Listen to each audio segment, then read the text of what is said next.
안녕하세요. That's half of my career in there. Welcome to the talk. Thank you all for coming.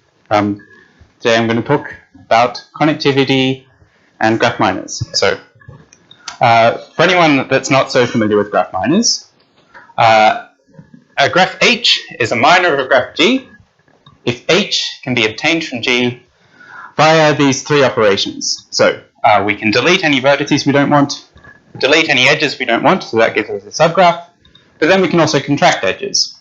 So, what does this mean? So, for example, if we take this red edge here, or brown, and we contract it, then we replace these endpoints with a new vertex, and this new vertex has all of the neighbors of the previous two vertices that we contracted. So this operation is called edge contraction, and anything that we can get to with these three operations is a graph minor. There we go. So one of the oldest and most well-known results in graph minor theory is this characterization of planar graphs. So a graph can be embedded in a plane without edge crossings if and only if it does not contain either of these two graphs as a minor. So K5 and the complete bipartite graph K33. This is a very nice result if you're doing anything with planar graphs. It's a very nice characterization. A somewhat more surprising result is that whenever we have a class of graphs which is closed under the graph minor operations, so the class of graphs has the property that whenever we take a minor of the graph in the class, we remain in the class. So whenever we have such a class of graphs, there is always a characterization in terms of a finite set of excluded minors. So as some examples, as we saw, this holds for planar graphs where the excluded minors is just two graphs. It also holds for graphs embedded on the torus instead of the plane, or in any fixed surface. And for example, apex graphs are graphs which are one vertex away from being planar, but you could generalize this and say your k vertices away from being embedded in any fixed surface. And this is also a minor closed class of graphs. And this theorem applies in all of these cases. So for all of these cases, we can completely describe these classes of graphs without any mention of topology. We can just describe it in terms of a finite set of excluded minors. One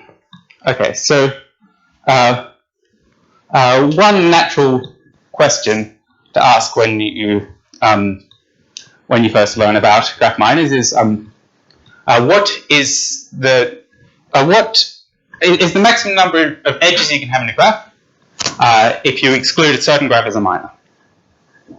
So, simple case of this, if we exclude a clique on three vertices, a triangle, as a minor, then the graph that we are left with must be a forest. So the maximum number of edges is just n minus 1. But this has been studied quite extensively, and what we find is we get these functions that look like this. So you'll notice that the coefficient n here is just increasing by 1 each time, and there's also this pattern in the in this constant here, which actually breaks just here. So this is 2 choose 2, 3 choose 2, 4 choose 2, 5 choose 2, 6 choose 2, 7 choose 2 minus 1 or something like this, because there's a new construction that comes up here. But it seems like this pattern in the coefficient of n, this seems very strong. It seems that you would conjecture that that pattern will continue. However, it does not continue. The extreme function is asymptotically known now for large complete graphs, and it turns out that the actual coefficient of n is of order t times square root of the log of t. This was proved independently by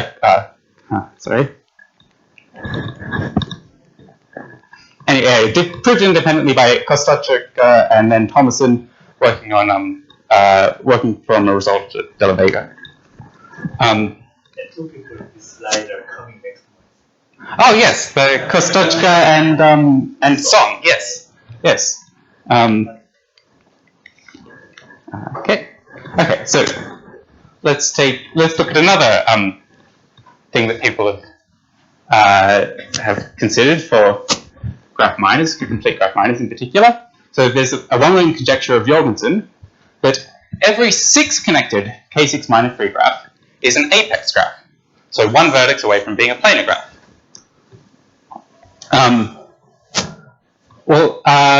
So you can see that since planar graphs themselves don't contain K5 minors, apex graphs will be K6 minor free, and then there are 5 connected planar graphs, so there are 6 connected apex graphs. So this is one way to construct 6 connected K6 minor free graphs, but the conjecture is that that's actually the only way of constructing 6 connected K6 minor free graphs. And recently, this has been shown to be true for large graphs. So there's some constant such that every 6 connected graph with at least that many vertices either contains a K6 minor or is apex.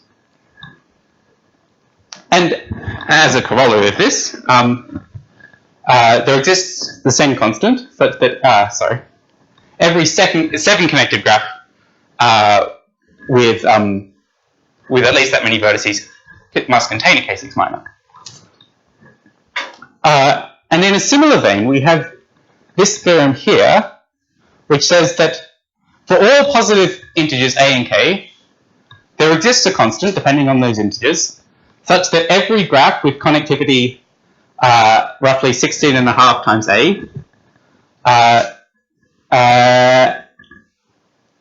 contains the complete graph k as a minor. And the interesting thing to note here is that the number k doesn't appear in this function.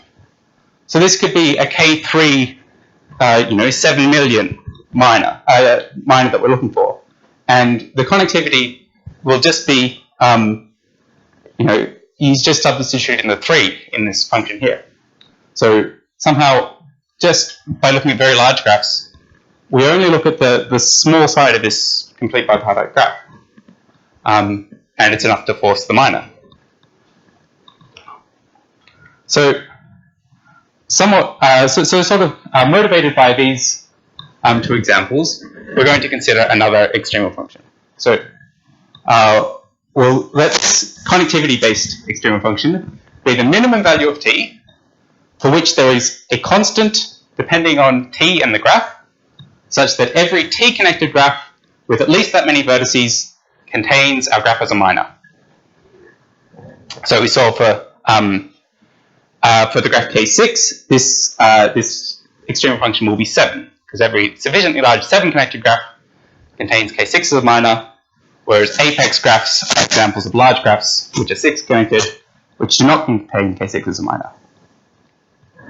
So this function is known to be tied to the function tau, which is the vertex cover number.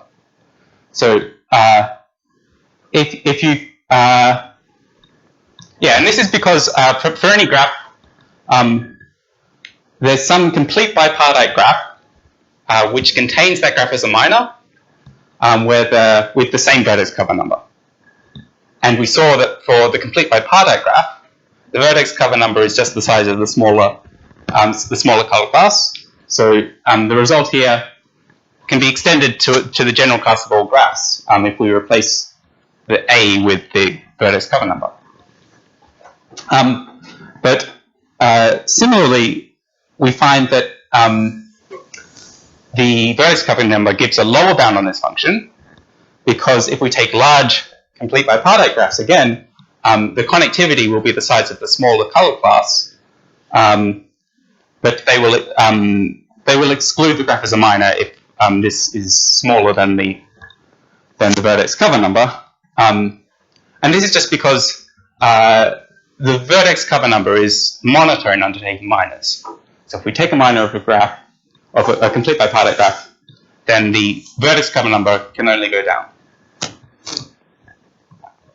Okay, so let's just have a look at how this extreme function behaves on complete graphs. So for K3, every 2-connected graph contains a copy of K3.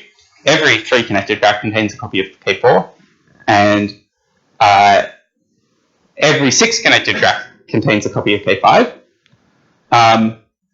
And as we saw, every 7-connected graph contains a copy of K6. But what's interesting is that this proof has been announced that in the general case, now this is just a linear function of t. This new extreme function is just t plus 1. So this proof for K6 somehow generalizes. Or this has been announced in any case.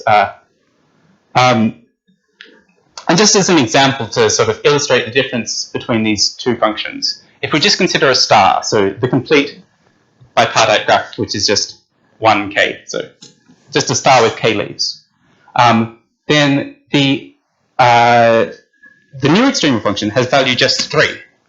So every sufficiently large 3-connected graph contains a star with arbitrarily many leaves. Whereas this function here, we see is still dependent on k. And the way to see this is just to consider a disjoint union of cliques of size k minus 1. So the second column is the maximum edges in the graph. Oh yeah, sorry. I should, yeah. I just mean the same function we looked at before, the maximum number of edges in an n-vertex graph, excluding the graph G as a minor. Yeah, sorry. I should, yeah. Okay.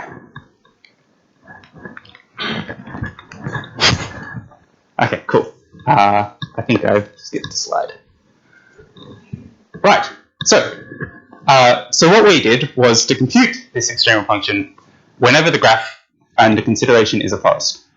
So in order to explain the result, first I'll describe this constant tau. I'm going to call it tau2 of G.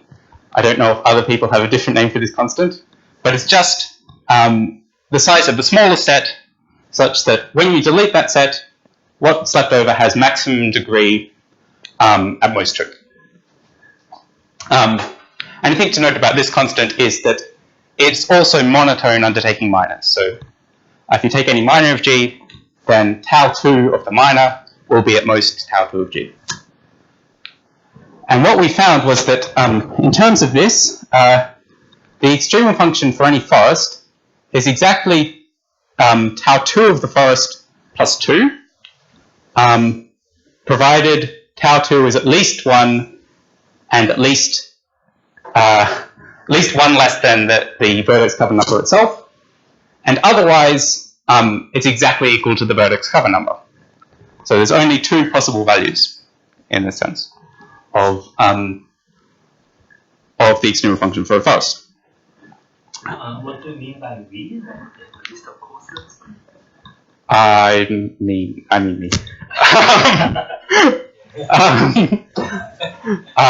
Okay, so the lower bound turns out to be fairly simple. So there's only 2 constructions to consider.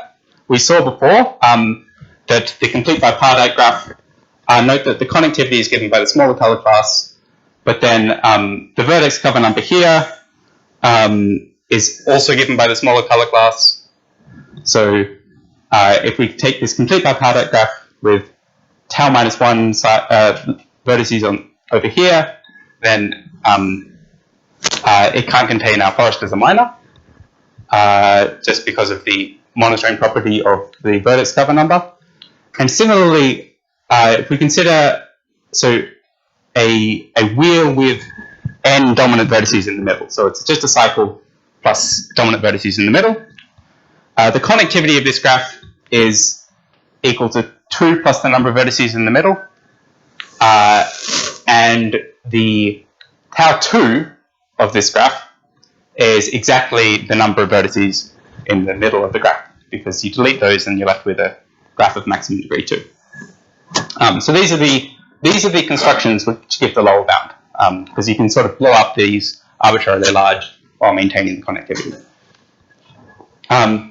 Okay, I'm not going to give the general upper bound, but I will give the bound for caterpillars. So caterpillars are trees where all of the non-leaf vertices lie in a path.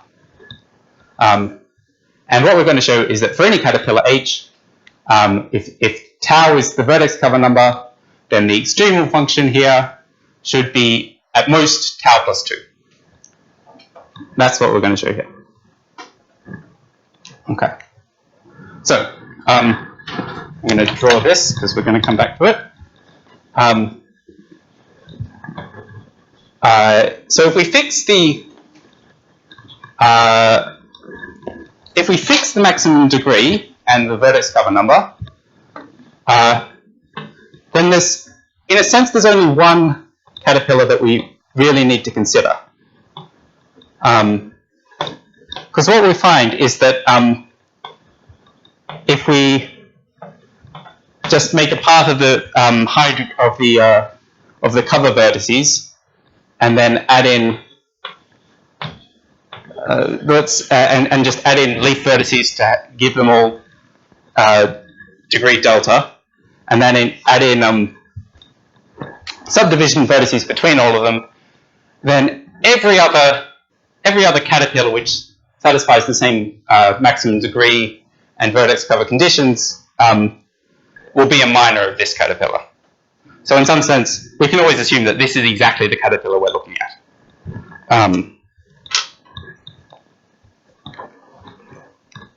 Okay, so and we're going to deal with this in two separate cases. So first, the first case is when there's fewer than tau high degree vertices. More precisely, so if there's some integer d such that so for any integer g, there's a constant depending on d such that every tau plus 2 connected h minor 3 graph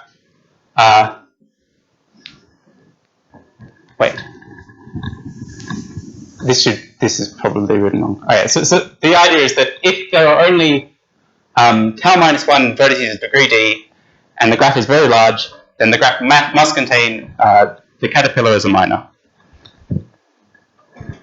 Okay, so the proof, so this case is fairly simple. All we do is we delete all of the vertices with degree at least d, and since we've deleted at most tau minus 1 vertices, and the connectivity was initially tau plus 2, we're left with a 3 connected graph. So we're left with a 3 connected graph with maximum degree at most d. And this result I sort of foreshadowed earlier.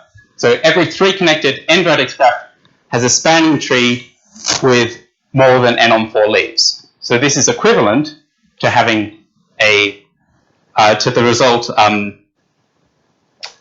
that we're guaranteed a star as a minor if we're 3 connected. So we're guaranteed a large star as a minor, which is equivalent to having a subtree with many leaves. So if we're 3 connected, we're guaranteed that such a spanning tree exists. So all we do, dear. Okay, cool. Have I skipped? No, yeah, it's still the same one. Cool. So what we're going to do is we're going to consider now a tree where the number of leaves is very large, but the maximum degree is somehow very small, somehow bounded. And what we're going to do is we're going to root the tree at an arbitrary vertex and then take a maximal path from the vertex to a leaf, where we're just always going to take pick the vertex which has the most leaves descending from it. So hopefully, in this case, it's something like this. So we create a path like this, and then every time the number of leaves drops, we must have seen a vertex of degree at least 3, and for each of those cases, we're going to add just dependently to this path that we've created. So in the end, what we find is this path that looks something like this.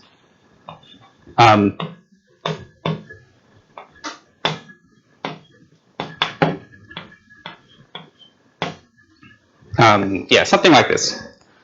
And all we do is, when we obtain this path like this, if the path has length at least delta times tau, then we group these vertices together into bags of size about delta, and we find tau different bags, and then when we contract them down, we do it in such a way that we obtain this graph here. Okay. So that deals with the case of when there's fewer than tau high degree vertices. So all that's left is we have at least tau high degree vertices. So this is the claim that we're going to prove now. So there exists a constant d such that if a tau plus 2 connected graph contains at least tau vertices of degree at least d, so at least tau high degree vertices, then it contains a topological minor now, which is isomorphic to H. So if you don't know what topological minor means, don't worry too much. It basically means that we can only contract the degree 2 vertices, the edges incident to degree 2 vertices. Yeah. So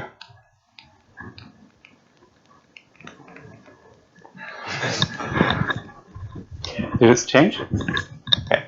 Okay. So in this case, I lost a slide, did I? Oh dear.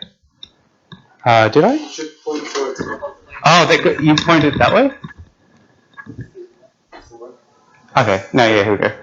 Okay. So what we're going to do is we're going to construct a sequence of paths, so that the ith path contains exactly I of these high degree vertices. So we're going to select a set of high degree vertices first, and it's all going to be with respect to a particular set of high degree vertices.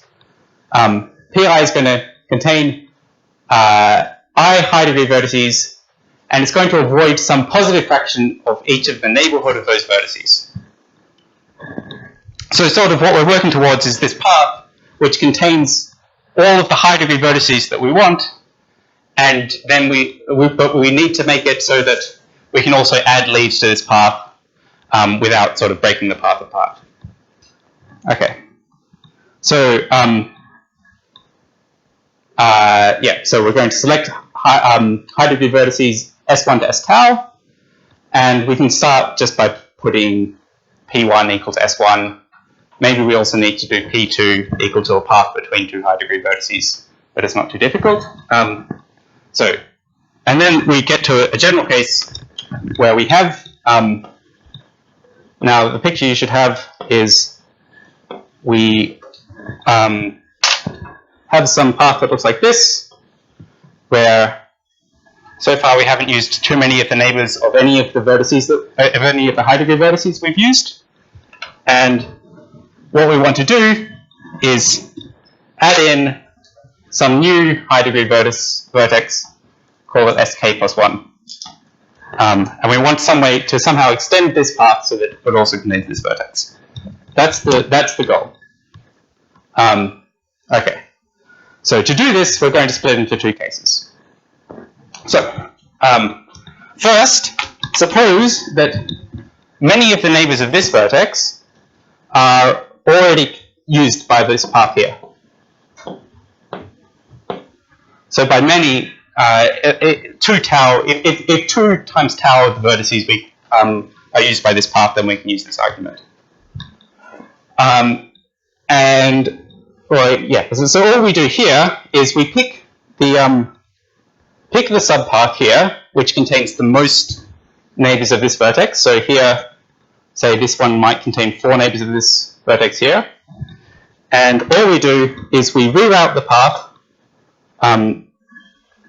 between the first neighbor in this path and the last neighbor in this path, and then just keep the rest of the path the same. And what we find is that now some positive fraction of the neighborhood of this vertex has been freed up because somehow we free up at least 1 divided by tau of the neighbors that were covered by this path before. And since we only added 1 vertex to the path, all of the other vertices still have a large neighborhood outside of this path. Okay, so this new yellow path will then become the path pk plus 1. So if this is the path pk, and we see that this new yellow path has all of the nice properties that we wanted because of this choice of this path here, this subpath here, which covered too many of the neighbors of this vertex. Okay. So now the other case is when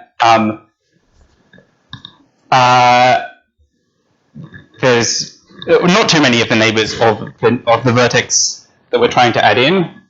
Not too many of its neighbors have already been used. Okay, so in this case, what we're going to do is we're going to consider the neighborhood of this vertex. So the neighborhood excluding all other high degree vertices. So this is still a large set. And we're going to find a set of disjoint paths between this neighborhood and the path pk. So some set of paths that looks like this. And we can do this just based on the connectivity of the graph that we have after deleting the high degree vertices. So we're guaranteed to find at least k paths, k disjoint paths, where k is the number of high degree vertices that are down here. Okay, so now,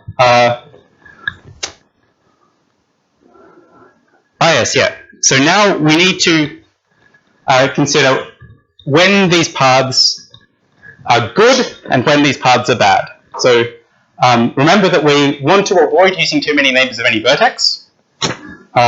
So we're going to say that that a path is bad if for some vertex, one of the higher degree vertices that we've already used, that path contains at least, say, a third of the neighborhood, or the unused neighborhood of that vertex.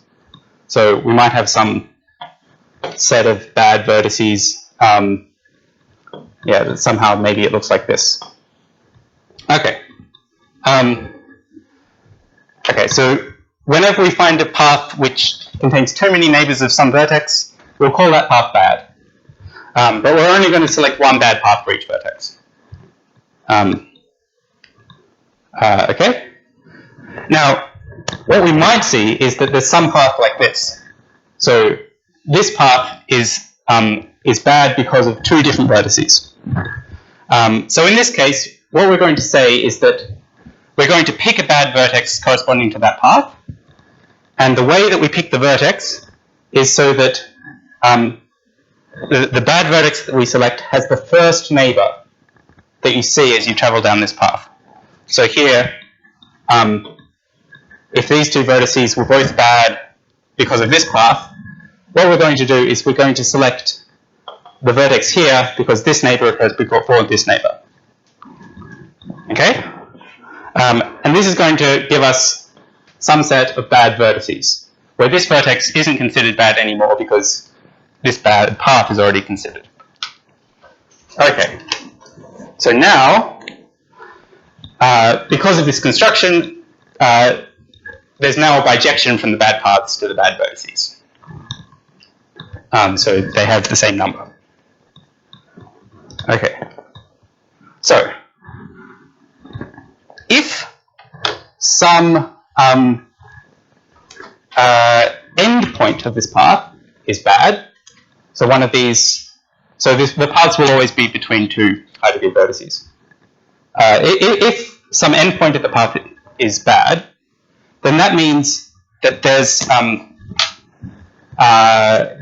bad path here with a neighbor of this vertex, And what we do is we extend the path by adding in this neighbor and then the path from here to the new vertex we want to add in. And what we find is that this, extending it in this way, can't use up the too many neighbors of any of the vertices because of the way we selected the bad vertices. So we only use this small section of the new path, which we know doesn't contain any of the neighbors of any bad vertex. Okay, so it's not the one. Otherwise, we're going to split this path into subpaths, pk1 to pk t, say, and we're going to consider the case where there's a pair of good paths now. So maybe there's a good path here and a good path here. I'll just clean this up a little bit.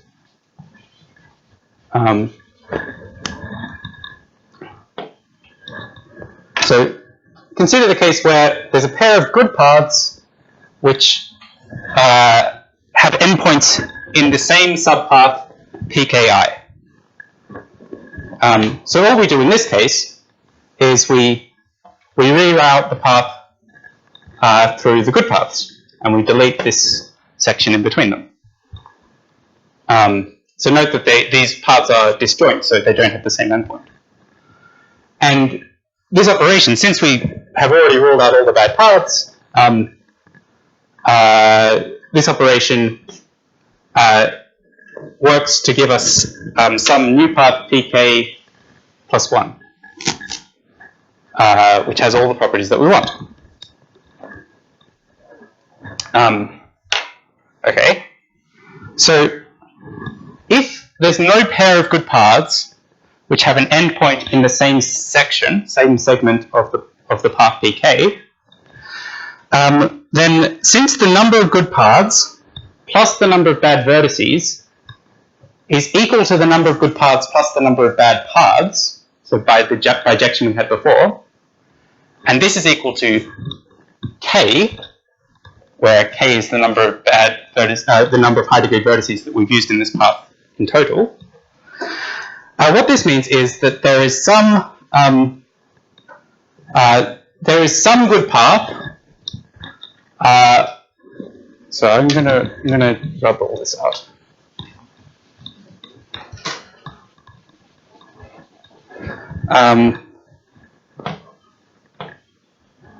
So there's some good path here, which is in the same section as some bad vertex. So the bad vertex has some other good path, or some other path where it has many neighbors in that path.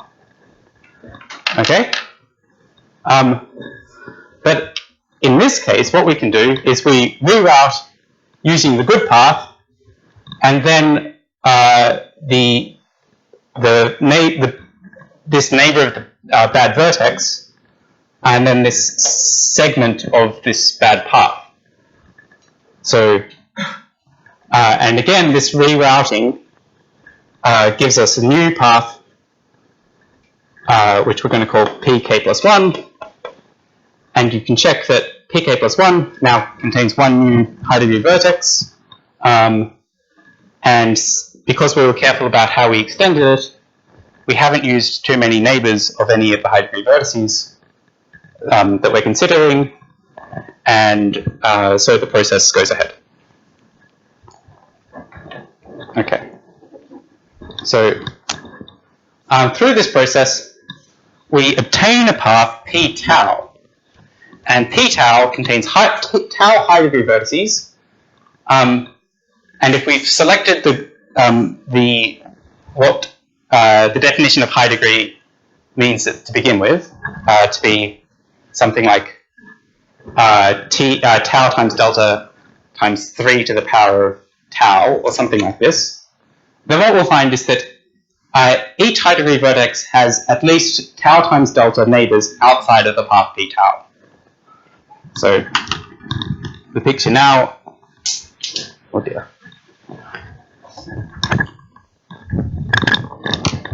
The picture now, we have our tau vertices like this, contained in some path, and we can greedily add neighbors to each of the vertices from outside the path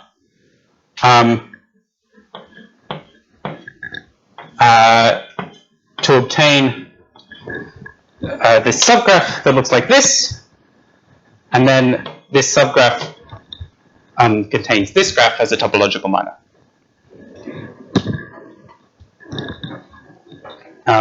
Okay, and so yeah, that completes the proof for caterpillars. Okay. Yeah, we find our caterpillar minor. So are there any questions at this point? I should have probably have asked earlier as well, but are there any questions at this point? Okay, good. Okay, so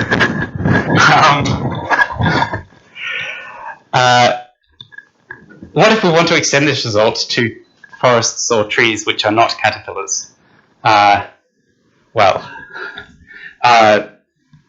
If we want to extend this result, which we have, the machinery that we're going to want to use is what was developed by Kawarabayashi, Noren, Thomas, and Wallen when they were proving their result for K6, finding K6 minors in non-apex 6 connected graphs with bounded tree width.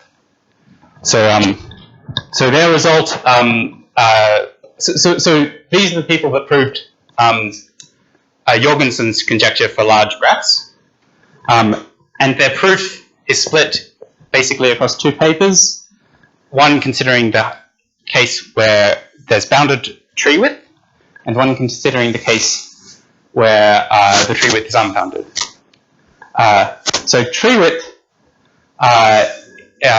not everyone might be familiar with the parameter tree width, but the thing to know about tree width is that for any planar graph, there is some constant k, such that every graph with tree width at least k contains the planar graph as a minor. So, in particular, every forest is a planar graph. So, if we're considering large graphs which don't contain some forest as a minor, we are automatically in the case of bounded tree width. And that means that we can appeal to this result without, even if we didn't know, even if we don't know what tree width means. It's a bit of a tricky concept when you first encounter it, so I don't want to go too much into depth. This is quite a nice decomposition. It takes a while to digest, so I didn't want to try and do this too much in the talk, but I thought it was important to show you at least what this machinery is, because it is a very nice paper if you're interested. The paper is, I think it's K6 minors in 6 connected graphs of bounded tree width. And within this paper, they prove actually a stronger decomposition that holds, particularly when that's particularly useful if you're considering K6 minors. But these are sort of the main properties that are useful if you're looking just in a case like the case of forests. So loosely, if I just rub this out, the sort of picture that you have is that you find these bags of vertices, W1, so W0 to WL, and we can make this L as large as we like. And the properties of this bags, the bags form what's known as a linear decomposition. Or if you're familiar with tree decompositions, it's a tree decomposition where the tree is a path. And what this means is given by L1 and L2. So L1 says that the bags cover the vertex set of the graph, and for any pair of adjacent vertices, there must be some bag containing V1 and so if V1, V2 is an edge, then V1 and V2 must be in one of these bags together. But the bags don't have to be disjoint. They might have, some vertex might be in multiple bags. But what the second thing says is that if suppose we had some bag here, call this WI, and suppose there's some bag here, WK, and there's some bag in the middle between WI and WK, then all of the vertices that are in the intersection of WI and WK must also be in the bag WJ. Okay. So L1 and L2 just says that they're simultaneous decomposition. Yes. So L1 and L2 is exactly just the path decomposition, if you're familiar with it. But yeah, usually when you're doing when you're looking at path decompositions, you're interested in the size of the biggest bag. But this path decomposition doesn't care about that. So yeah, the bags might contain many vertices. But the point is that in this setting, what we find is that if the number of vertices of the graph is large enough, then the path decomposition is very long. We can make this value L very large. Yeah, and the other interesting property that we have is that there's a complete linkage. So a set of paths which goes all the way from the intersection of W0 and W1 to the intersection of WL-1 and WL. And the size of this linkage is exactly the size of the intersection of any pair of consecutive bags. So it exactly covers all of these intersections. Okay, so that's what L3 says. Now, this picture is somewhat deceptive, because what we might have is that there's some vertex X which is in multiple things here. So this vertex here might actually be the same vertex here, and then this path within this bag is just a trivial path. So what, wait, which one is it? Oh yes, so L6 actually, I skipped one. But L6 says that if there's if in one of these bags this path is actually a trivial path, if this vertex here is actually the same vertex here, then this vertex actually appears in all of the intersections between consecutive bags. If there's some path which is trivial within some internal bag, then that path is actually trivial. It is just a single vertex path from this bag to this intersection to this intersection. So then that vertex is in every bag. Yes, that vertex is in every bag. Okay. Oh no, that was well. Yeah. So the next, so the final property that there are other properties that they prove, but the final property that I'm showing you is that that if two of these paths are what's called bridge adjacent in some bag, then they are bridge adjacent in every bag. So what it means to be bridge adjacent is that if we delete all of the paths and consider the subgraph induced by one of the bags, there's some component C, so if there's some component C of this subgraph which has neighbors in two paths, let's call them P1, P2. In this case, P1 and P2 are bridge adjacent. And the other way that P1 and P2 can be bridge adjacent if there's some edge between them. So either there's an edge between them or there's some component with neighbors in both of them. And we talk about this within a particular bag. So what the final point says is that if a pair of paths is bridge adjacent in any of the bags or in any of the internal bags, then that pair is bridge adjacent in every pair of internal bags. Okay. And so in particular, this last point gives us a very nice structure. Because what we find is that if there's a pair of non-trivial paths which are bridge adjacent, then those pair of paths give us this sort of 2 by L grid. So we can find, so we just let this be one path and this be the second path. And using these bridges, we can find a minor that looks like this. And if we find a long path of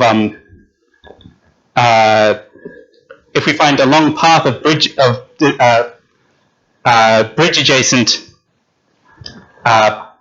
paths in this linkage, then we find a sort of a grid minor, where if we have P1 bridge adjacent to P2 and P2 bridge adjacent to P3, then we can extend this grid like this. So we get these very nice structures. And if we are given this connectivity condition as well, then we can say something about the size of the the number of these paths connected to the number of non-trivial paths connected to other non-trivial paths, and we can start building these very nice structures which look kind of like grids, which end up being very good for embedding trees in. So we might not have long enough paths, but we might have some. What we sort of find is that if there's some, so if you consider an augmented graph, where the vertices of this graph are the non-trivial paths in this linkage, and two vertices are adjacent if they're bridge adjacent everywhere, then if H is a subgraph of this augmented graph of G, then you sort of get this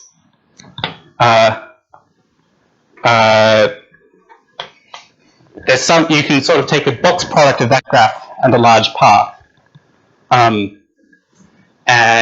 this graph here will be a minor of your graph. Yeah, so this is the machinery that allows us to prove the result in general, and yeah, I think it's a very nice result. And if you're interested, I think this paper is worth reading. Okay, so I'll just conclude by just mentioning some open problems in this area. So